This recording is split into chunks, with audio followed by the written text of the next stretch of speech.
Have you ever wondered why, no matter what you say or do, you seem invisible to the women you're attracted to? No matter how much you read about conversational tricks, no matter how many perfect phrases you learn, in the end it all falls apart the moment you open your mouth and fail to project value. And no, projecting value isn't raising your eyebrows like a soap opera actor or speaking in a fake voice. It's being present with assertiveness and without asking for permission. And no, I'm not talking about coming across as an emotionless robot. I'm talking about being a man who commands his presence, one who doesn't need to beg for attention or validation, one who doesn't run after what he should naturally attract. Because yes, most men today talk to women as if they're begging for emotional handouts. And you know what that conveys? Desperation. And desperation smells like cheap perfume sprayed with anxiety. Meanwhile, a high-value man doesn't even need to try to impress. The way he speaks alone is uncomfortable, not because he's rude, but because it's rare to find men with control, structure, and poise. The truth is that many people believe that being successful with women depends on them, but it doesn't. It depends on you, on how you decide to act, on whether you let your anxiety control you or if you control your response. It's like going to a job interview and showing up trembling with crumpled papers and a crooked tie. What do you think the other person is going to think? Exactly. The same thing happens when you stand in front of a woman without knowing who you are. Today you're going to learn how a man communicates who doesn't need to impress, but rather imposes. And you'll do it with real tools, Stoic practices, without self-help phrases or cheap guru talk. And at the end I'll leave you with a thought that if you're really ready to stop being a spectator in your own life, you'll want to respond to in the comments. Let's get started. At what point did you start acting like talking to a woman was a prize that you had to earn through sacrifice? Seriously, when did you decide that your role in this life was to entertain, flatter, and boost someone's ego just because you had a pretty face? Because if you haven't noticed, that's not admiration, it's servitude. Most men walk through life with an urgent need for female approval. You see it in their Instagram comments, in their private messages, in how they turn into caricatures of themselves when a woman walks into the room and then wonder, why aren't they being respected?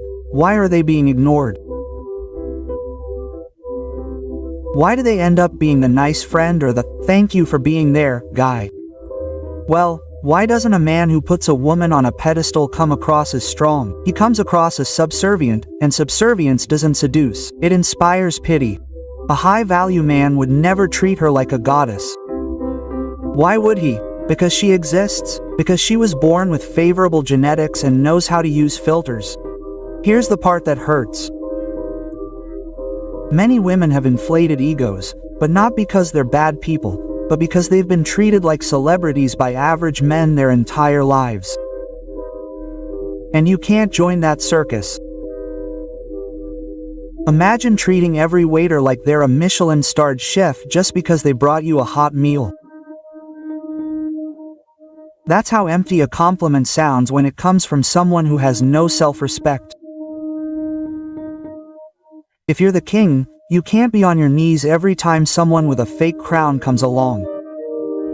The throne is defended with posture, not flattery. Don't put your inner peace or worth in something that's out of your control. And another person's ego is, without a doubt, the most unstable thing there is. Don't worship it, observe it, measure it, but don't live to inflate it. Imagine a man approaches a beautiful woman at a party. Everyone else is worshipping her like she's Cleopatra. He asks her instead, "Are you always distracted or only when someone is talking to you?" Boom. Reality. She immediately lowers her tone. He doesn't give in. She adjusts. This man didn't attack her. He just refused to dance to her ego's tune. He didn't belittle her. He just didn't worship her.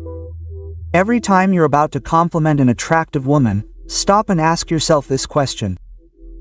I say this because I mean it or because I'm looking for a reaction? If it's the latter, literally shut up. Don't say it. Just observe. It sounds radical to you. It's not. It's respect, and respect starts with you. No one respects someone who gives themselves away for a few crumbs of attention. Being a gentleman is not the same as being accommodating. The difference is that one comes from respect and the other from weakness. And if you go through life acting like she's a queen just for existing, then you're accepting the role of the jester. The one who entertains, the one who flatters, the one who never kisses, the one who only admires. Respect yourself, because if you don't, no one else will. Have you noticed that the more you compliment her, the less she takes you seriously? It's no coincidence. It's because compliments have lost value. They're like banknotes in Venezuela, too many in circulation, but without purchasing power. And here's the bombshell. It's not that you shouldn't compliment, it's that you should do it like a man who respects his voice. Because if your words spill out without a filter, they become noise. And noise doesn't seduce, it tires. There's no magic in the predictable.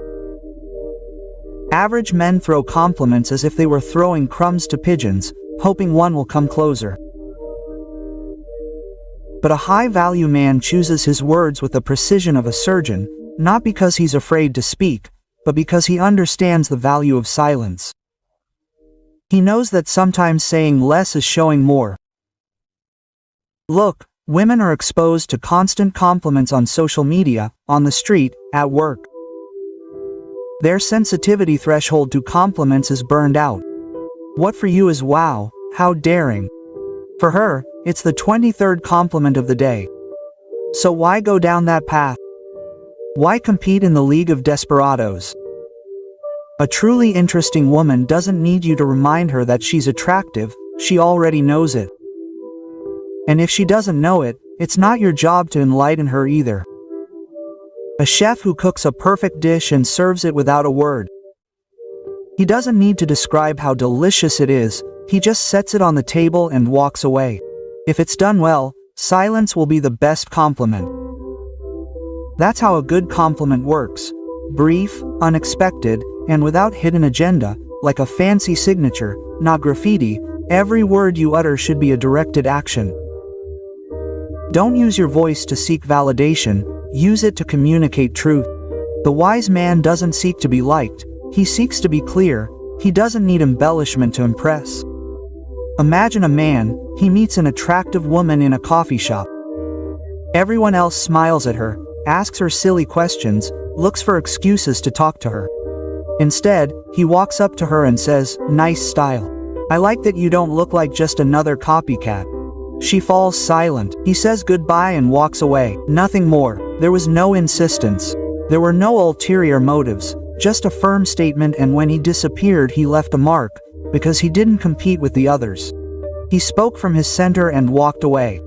Only give a compliment if you can walk away afterwards, without expecting anything, without looking for smiles, responses, or validation. Say what you think if it's true, but then move on with your life. That's power, because high-value men don't give compliments to buy attention. They speak from a place of authority, not need. And if she doesn't value it, all the better, because that way you save time and energy for someone who does understand the value of your gaze and your presence. Look, he could be just another guy who throws flowers in the hope that someone will learn. Or he could be the guy who leaves something behind when he speaks that won't be forgotten. Most men are still stuck in the mindset of if I'm nicer he'll love me. No, bro, being nice isn't what brings you down, it's being needy. It's not knowing how to walk away. It's thinking that your value depends on her reaction, and that's living in servitude. And a man who lives on his knees will never be desired. There's no respect where there's emotional hunger. The woman you admire doesn't need another fan, she needs an equal. And the equal doesn't adore her, he watches her, decides if she's worth it, and then acts. Most men think that approaching a woman is the hardest thing in the world, and it can be nerve-wracking, but what's really hard and rarely talked about is knowing when to walk away with dignity. Many approach with a certain confidence, manage to start a conversation, and then get stuck in there as if they were part of the furniture. They don't know how to leave, they don't know how to close, and that's as uncomfortable for her as having a stranger comment on her food in the middle of dinner. The bad thing is that you don't even realize it. You think that the longer you talk, the more opportunities you have. But what you do is turn yourself into a guy with no direction, no urgency, no control. A man in no hurry to get back to his life doesn't convey value. He conveys emptiness, like a waiter without a restaurant, present but without purpose. And when you lack purpose, you have too much conversation. A contemplative man doesn't need to fill silences, he doesn't need to artificially prolong the moment. He knows he can say 2 sentences, observe, smile, and walk away, feeling like there's nothing more to do. And that, believe it or not, intrigues her, because she's not used to someone having better plans than hanging on to her attention. Think about it this way. You don't go into a store to talk to the salesperson for an hour just to see if he convinces you. You go in, look, analyze, decide. The same goes for talking to a woman. You're evaluating, not begging. And if you decide to stay a few more minutes, fine. But let it be clear that it was a choice, not a lack of direction. If you stay, let it be because you enjoyed it, not because you have nothing better to do. Stoicism teaches you to move with intention, not on impulse. Your time is valuable, your attention is valuable. If you give it away without filters, you're showing the world that you have nothing to protect. There was a guy who used to start conversations in coffee shops just out of habit, but one day he changed his strategy. He walked over, smiled, talked for less than 3 minutes, and then said matter-of-factly, "It was a pleasure, I have a friend waiting. Have a nice day." Quote, he walked away. The girl stared at him as if she didn't know what to do with that emptiness, because his withdrawal wasn't an escape, it was a choice. When you close the interaction, you set the tone. You remind her that you were the one who came and you were the one who left. You didn't disappear out of rejection or insecurity. You left because your life goes on and she was just a scene, not the entire scenario. What you need to practice is simple. Speak, connect if there's a connection.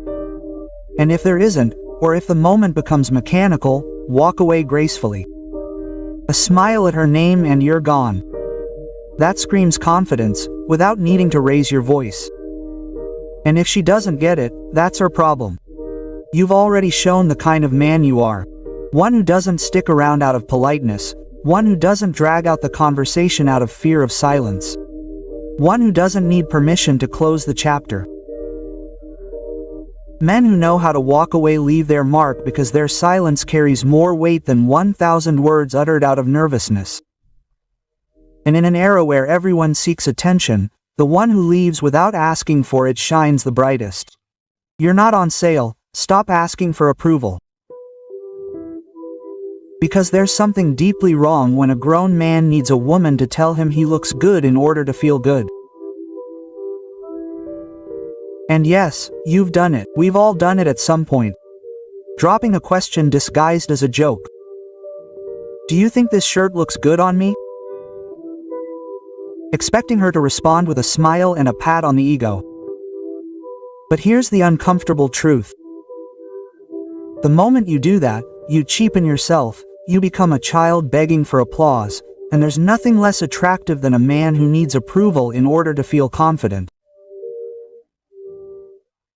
Or most men are so starved for approval that they can't tell the difference between genuine connection and simple emotional need. They don't speak to communicate, they speak to be told they're good. They seek likes in real time, in the form of gestures, smiles, words. That's not a conversation, it's an emotional auction. And the worst part is that this need is noticeable.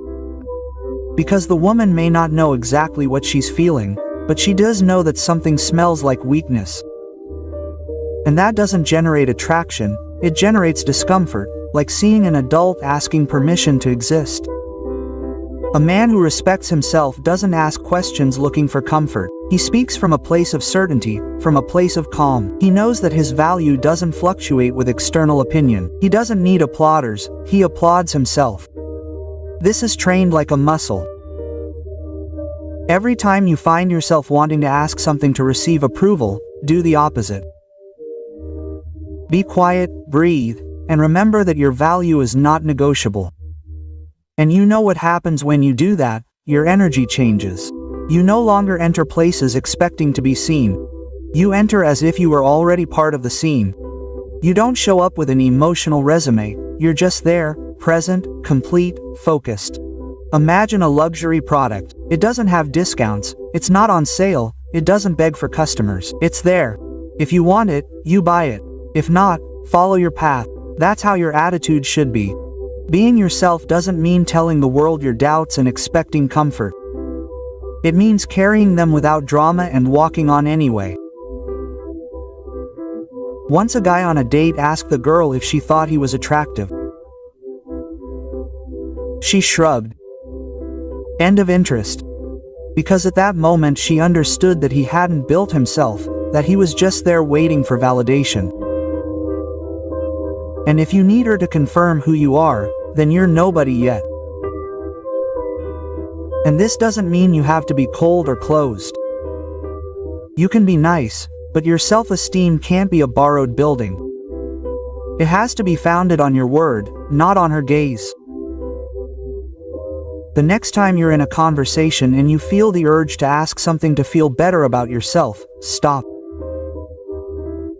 Don't say anything, smile and watch how that awkward pause turns into power. Because when silence comes from a place of certainty, it imposes more than 1,000 desperate phrases. She doesn't need another man asking her to choose him. She needs a man who has already chosen himself, and that's not something you say, it's noticeable, projected, and breathed in. In this game, the one who wins isn't the one who shouts the loudest, but the one who needs approval the least to move forward. And if you're not willing to train that inner confidence, get ready to keep playing on the sidelines, watching others make decisions that you don't dare to support. You're not on sale, so stop acting like you're an emotional sale waiting for buyers. Mystery can't be explained, it's felt. And one of the most common mistakes men make when trying to improve in relationships is believing that they must be transparent at all costs, as if opening up completely from the very first moment were proof of honesty or bravery. But no, it's not. It's a necessity, a lack of filter, and above all, a lack of strategy. Mystery is one of the most attractive traits in a man because it implies self-control. It means that you don't need her to get to know you inside and out in the first hour to feel validated.